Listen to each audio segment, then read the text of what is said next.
Welcome to Health Unplugged, brought to you by Lifeway Medical Diagnostic Hub. This is the place where we enlighten you about important health relating issues that matters to everyone. My name is Amazing Rita, and today we'll be talking about cholesterol, the high, the good, the bad, and the ugly things about cholesterol. But I'll not be doing it alone. With me in the studio is Dr. Dimba Favor. Hi, Dr. Favor. Hello, Good. Happy to see you again. I'm happy to see you too. All right. So we'll be discussing about cholesterol. Cholesterol is before, or should I say, back then. Yeah. If you should talk about cholesterol, my mom now should be like, back then, these are the things that people don't talk about because why it's not rampant. Okay. But that doesn't mean that it has not been killing since then, right? Yeah. It's just that knowledge was not as advanced as it is now. Exactly. Okay, so tell us, what is cholesterol? Okay, cholesterol is a form of lipid Okay. that is found in the body. When you say lipid. Okay, lipid is lipid. Lipid is a form of fat.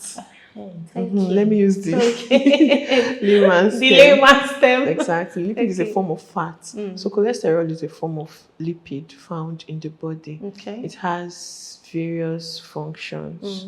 Yes. So that's just what's cholesterol. Let me just say it's a form of fat Okay. found in the body. But it is said that there is good and there is bad cholesterol. Can you explain it to us? Okay. Okay, the good cholesterol. Anyways, the good cholesterol we're talking about is the high density lipoprotein.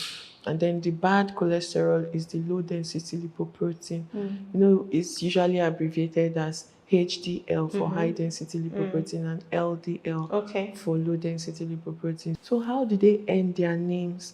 Ideally, there should be a balance between the two, but then based on the role each of them play, that's how they end their names. For the low density lipoproteins, ideally, the lipoprotein should be in the liver, and then in the liver, part of it is converted to bile acid and then transported into the bile ducts and then moved to the intestines for emulsification of fat or digestion of fat, while the other part of it is directly excreted in feces.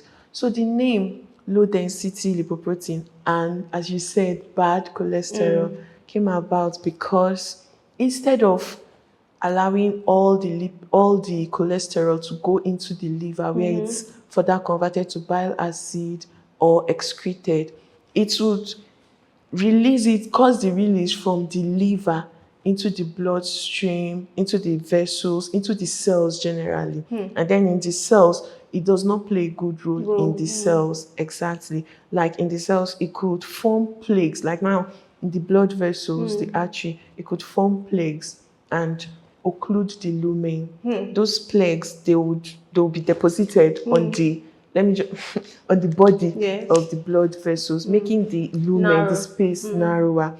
Exactly. So ideally, they shouldn't be they shouldn't be so much in the cells in the bloodstream. They should be packed to the liver, Okay. where they will be either excreted or converted to bile acid. So low density lipoprotein is the one responsible for moving it from the liver into the blood cells, the normal cells of the body, the bloodstream, the normal cells of the body. So because of what I just explained, that's why I end the name bad cholesterol. Why the high density lipoprotein is what helps it move to the liver, where it will now be converted to bile acid or excreted. So that's how the name was earned. Okay, since there's a bad part of it and there's a good part of it, Yes. why does the body need it?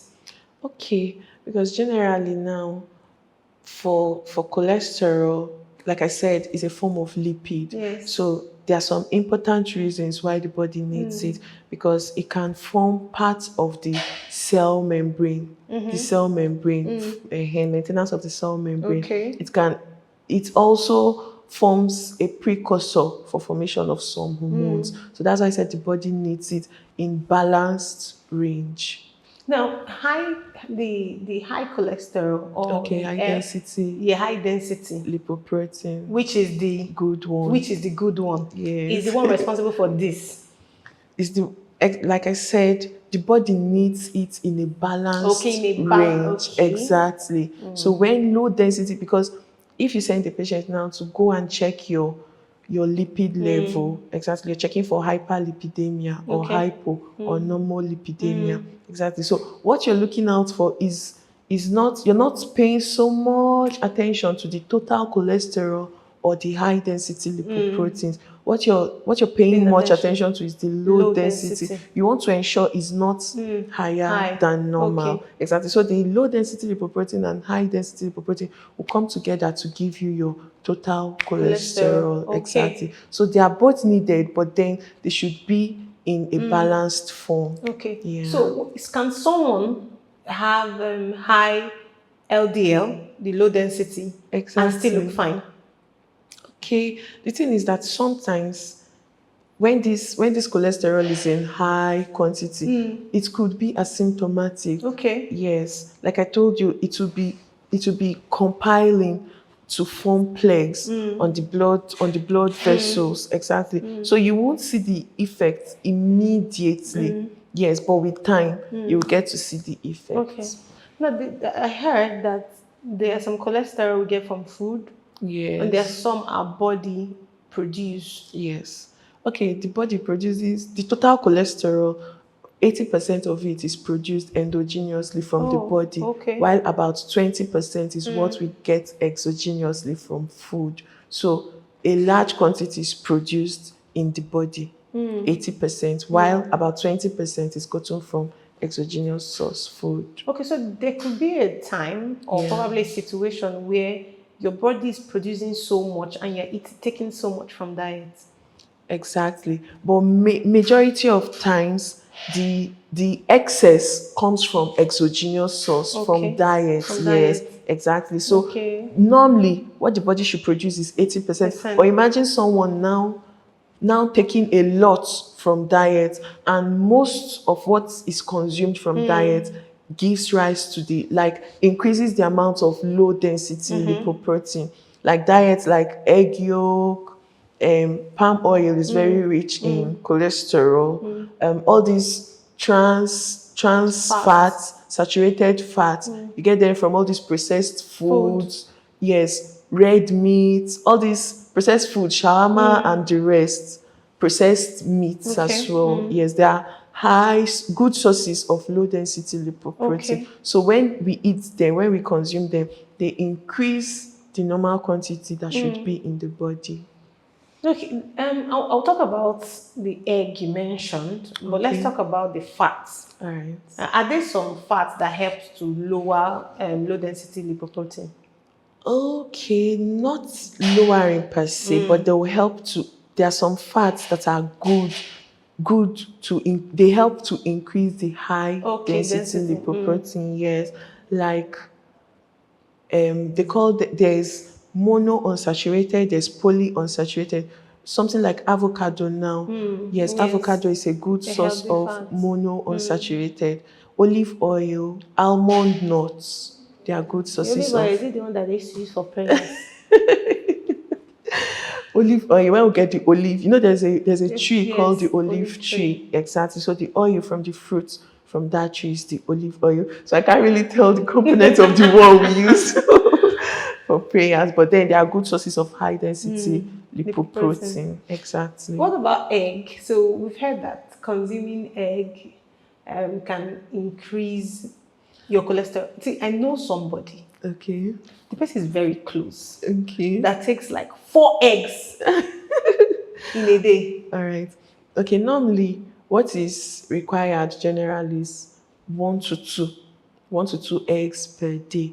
However, for someone who Please repeat it. What One is to required per day, normally 1 per to 2 day? eggs per day, 1 to 2 eggs thank per you. day. Moving forward. However, for someone who has family history of some illnesses, the person may need to cut down on the Okay. normal 1 to 2 per day. Some illnesses like maybe family history of cardiovascular diseases, Okay. family history of obesity, family history of maybe the has had a family member who has had heart attack in the past, exactly. Even peripheral artery disease, kidney diseases. These people may need to cut down on their intake of egg. Majorly, what we are trying to avoid in egg is the yolk. The yolk is Okay. actually what is rich in low density lipoprotein. Exactly. Okay, so that's why I've heard some people who bake cake. Okay. Because they're trying to reduce the fat, they don't Yes, put the yolk. They yolk. only They just use use the egg white part. Yeah. Okay, thank you You're very much. I want to ask, Okay. can you help us with some of the food, Nigerian food, that can actually increase this LDL? Okay, like I said earlier, processed foods, processed meats, like this hot dog, the sausages. Yes, there are examples of processed meats. Then we have all these saturated foods, like canned foods. Then all the shawarmas, Burger. burgers, exactly. We also have the normal palm oil. Is very rich in cholesterol. These are some sources of African diet that is rich in cholesterol. Okay, so what about our famous ofada, ayamase stew, ofada stew? All these stew that they use that you will need a lot of palm oil. That cooking process, does it Yes. eliminate it and make it? I don't think it has any impact or any effect on eliminating because the palm All the oil smoke that goes quantity, off now. it's not like it's changing anything really, because the palm oil is still in that food. So it's not like it's really changing anything. Okay. At the time, you made mention of people with family history Yeah. of some diseases, cutting down on their intake of egg. Yeah. What genetics now, family history, does it have a role it plays in cholesterol? Yeah. It has a role to play in cholesterol. Some people, like for family history, like I said earlier, some people could have family history of hypercholesterolemia. And then this hypercholesterolemia could give rise to things like peripheral artery disease, cardiovascular diseases, heart attacks. That's from atherosclerosis. I'll talk about that soon. Exactly. Then genetics. Genetics, a gene could be affected. Yes. For people there's a genetic issue called familial hypercholesterolemia. In familial hypercholesterolemia, the issue is this: some receptors are affected. Like one, the low density lipoprotein receptors, they are like from birth, this person is having an issue with it. So it can't play its role well. The apolipoprotein B receptors, is someone having this familial hypercholesterolemia. Yes, the apolipoprotein B receptor is another receptor that could have undergone a mutation. So it's not carrying out its function well. So genetics, family history, they are important factors that play roles in hypercholesterolemia. No, I remember when we started, I said that people didn't know that cholesterol had been playing a major role in the health of people long time. It doesn't mean that it was not doing. Yes. So what are the symptoms someone can notice when they have a high LDL?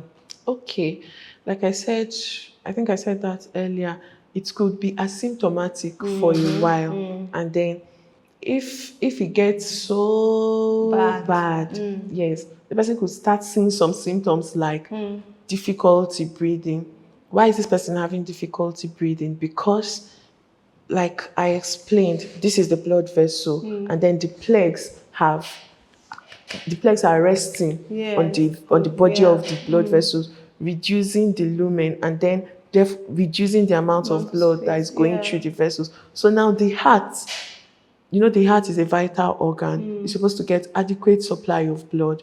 But in a case where the amount of blood coming to it has reduced, that blood, the heart now will not be getting sufficient blood. So there could be something like I said, difficulty breathing. So the heart will not be able to pump because the heart is not getting sufficient Sweet blood, blood. it can't do its Yes, work well. can't do its So it won't job. be able to pump sufficient blood to the parts of the body. And then when this way, the person will start having difficulty breathing because sufficient blood, there's no appropriate circulation blood. in the body. And that thing the person can present with is angina. Due to that deficiency in blood supply to the heart, there could be a sharp pain Yo. because the heart in itself is not getting functioning adequate well, blood. yes. Yes, then fast forward after, like I said, it's usually asymptomatic until it gets very bad, and there are no, like, the number of symptoms it would give, they are not so much until it starts damaging organs.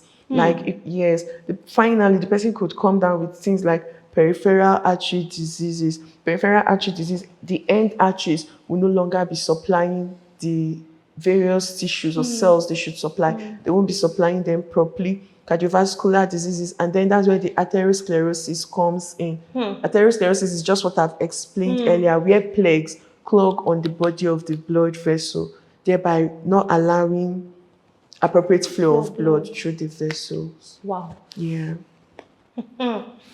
Okay. So I think with it being asymptomatic, that's why it's called a silent killer. Exactly, because even when it's getting bad, you may not see till so it's many very bad. symptoms, just one or two, maybe difficulty in breathing, the pain, angina, till it starts affecting end organs. Wow. Yeah. Okay, so at what age is it advised, or do doctors advise for people to start checking their cholesterol level?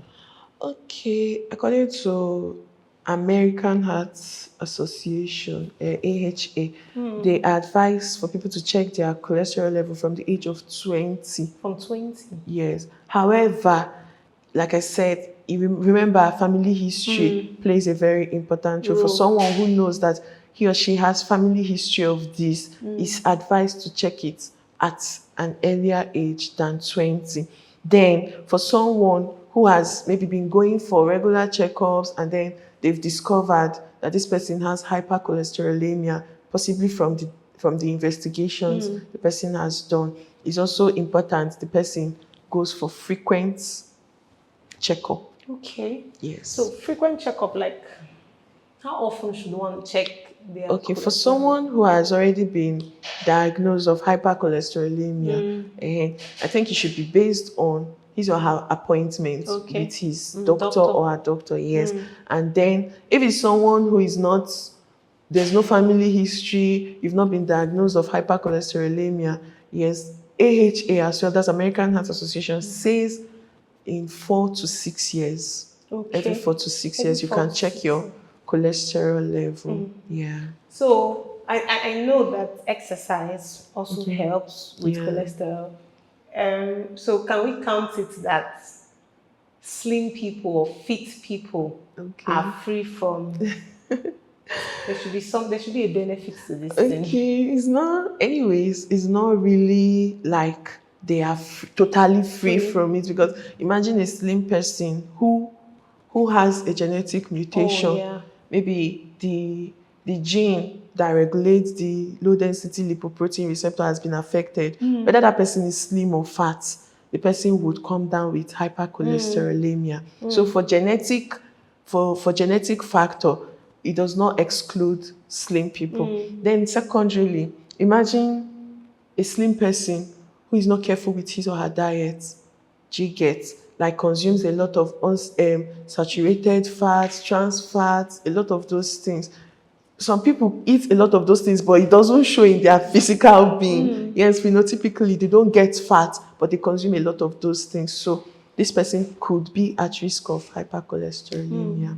So, Dr. Fibo, tell us some of the things that can help if someone maybe get tested and they have high LDL. What are the things that they can eat, that they can do, that can help lower, apart from medications, of course, that can help lower the cholesterol level? Okay, even the medications, we are kind of careful with using the statins. Yeah. So things that they can eat things that are good, that are healthy. One, healthy diet, first of all. And healthy diet comprises of a lot of fruits and vegetables. Why is it fruits and vegetables are important? The reason is this: fruits and vegetables are high in fiber, and like I told you earlier, some of this cholesterol goes directly to be excreted with feces. So this fiber helps the excretion. Okay. That's one. Then secondarily, they can consume things that are high in high density lipoprotein, Okay. because those ones are kind of protective. Things like avocado, almond nuts, olive oil, those things are rich in high density lipoprotein. Then cut down on the processed food. Food. Yes, the sausages, the hot dogs, what have you. Cut down on shawarma and all of those things. Yes. Cut down on palm oil consumption. So these are some things that could be So done. I've actually seen people preach Okay. in the market anyway. People Yeah. preach that things like garlic, ginger, they help to lower. They'll get something that probably and it's very hot because of Okay. the ingredients, probably garlic and ginger, and they'll tell you Okay. it helps to lower cholesterol. Is that true? Okay, I won't really say it's a proven fact, but what I can say is that I think they can still act as part of fiber. Yes, and then acting as fiber, they will help in the excretion of the cholesterol. So that is a way it could help. But then, like I said, it's not a proven fact yet. Okay. Now, untreated high cholesterol level that's Yes. probably left untreated, or the person is yet to discover that Okay. this LDL is It's high. high. Yeah. What can it result to? Okay.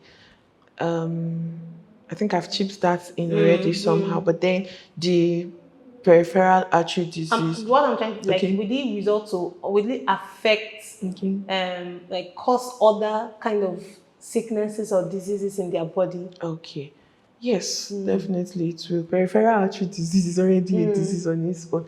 And like if the person is equally a diabetic, it worsens it because Oh. people who are diabetics, they have difficulty with wound healing. And that's one of the reasons. Because if this person has hypercholesterolemia, like I said, the plagues, they have clogged the vessels, reducing the amount of blood flow. And adequate blood supply or blood flow is one of the important factors in wound healing. So that's why people who are diabetics, they are already having peripheral neuropathy, and then they'll now have peripheral artery disease. It will worsen wound healing. So peripheral artery disease could be one of the aftermaths of poorly treated or late diagnosis or untreated hypercholesterolemia. Cardiovascular diseases as well, like I explained to, when the heart is not getting sufficient blood, the pain there, and then when the blood contains both nutrients, oxygen,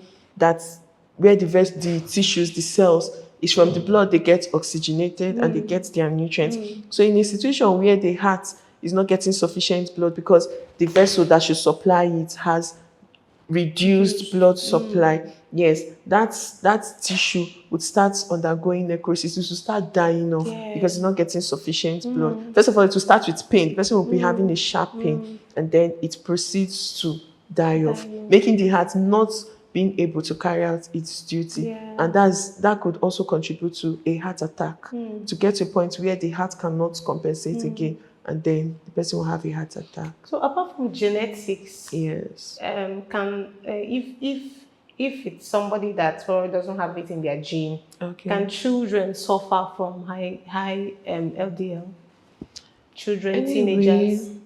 For teenagers, yes, it's possible Okay. based on what they consume. Oh yeah. Yes, but for children, if the parents are careful with what they consume, I think it's rare. And that's why the AHA, American Heart Association, put it from 20 years and above. But like you said, apart from genetics, so someone who has family history or is or has a genetic mutation of any of the receptors or gene that should handle this, the person could come down with hypercholesterolemia.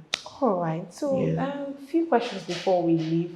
What is the importance of checking your cholesterol? Okay, the importance of checking your cholesterol is this: when you're aware that Okay, let me give an instance now. This patient was sent to do investigation, fasting lipid profile to know the cholesterol level, and then the person is at risk of, when the value is showing you that this person is at risk of coming down with hypercholesterolemia, it will make the person more conscious of what he or she consumes. It will make the person take precaution to prevent going into those aftermaths of poorly treated or untreated hypercholesterolemia. So I think it will just help the person checkmate his diet, his lifestyle. So yeah, it's important to check it because you know, most of our food in Nigeria, they are Yes. blessed and wonderful. Exactly. Because somebody said instant noodles, that's how you instantly get. All right, so what is the difference between triglyceride and cholesterol? Okay, triglycerides and cholesterol, both of them, they are both components of low density lipoprotein. And low density Okay. lipoprotein has three Three components. components. Yes, the cholesterol, triglycerides, and apolipoprotein B. Okay. While the high density lipoprotein is made up of apolipoprotein A1 and phospholipids. Do you understand? So, but the difference now between High between cholesterol and triglycerides, yeah. is that was your question, right? Yes. Okay, the difference is this: cholesterol is a form of lipid. Fats. Yes, exactly. And then cholesterol, the chemical, the Component. formula, the chemical component is different from that of triglycerides. Okay. Yes. And then triglycerides is made up of 3 fatty chains, while cholesterol is made up of fatty lipids. Yes. So their chemical constituents are different. All right. So, what would you say? And you can equally add that triglycerides are the major forms of how do I put it now? The major forms of lipid storage. Okay. Yes, that's the major form of lipid storage in the body. All right. So, lastly, before we go, Right. what's the difference between high cholesterol and low cholesterol? Okay, high density. Is it High high density density cholesterol, yeah, lipoprotein? lipoprotein and low density Okay, lipoprotein. majorly what they do and then what they are comprised of. Okay. Yes, like I said earlier, high density lipoprotein is made up of phospholipids and apolipoprotein A1. And then remember its function. It helps to collect cholesterol from all the body cells, the bloodstream, everywhere, and then channel them to the liver, where they will further be transformed to either bile acids or they'll be directly excreted. from the body. Why exactly? Why for low density lipoprotein is made up of cholesterol, triglycerides, and apolipoprotein B. And then its function is to take this cholesterol from the liver and then take it to the cells around the body. So majorly in their components and their functions. That's the difference. Yeah. Thank you so much, Dr. You're Favor, for welcome. joining us. So do not forget, take this as a reminder to go for your cholesterol level check today. That's if you've not gone for it. And make sure to see a doctor if you're noticing any sign or symptom in your body. If you have a family history of high LDL, it is important that you watch what you eat, you watch how stress affects you, and exercise regularly. As Dr. Favor will always say, avoid a sedentary lifestyle. Very important. Yes, and please take care of yourself. Watch what you eat, especially those of you that consume a lot of palm oil. But I'll see you next time when we talk about another very exciting topic. Do not forget to like, share, comment. If you have any question, drop it in the comment section. We'll be happy to help. My name is Amazing Rita. And my name is Dimba Favor. It's bye for now. Bye.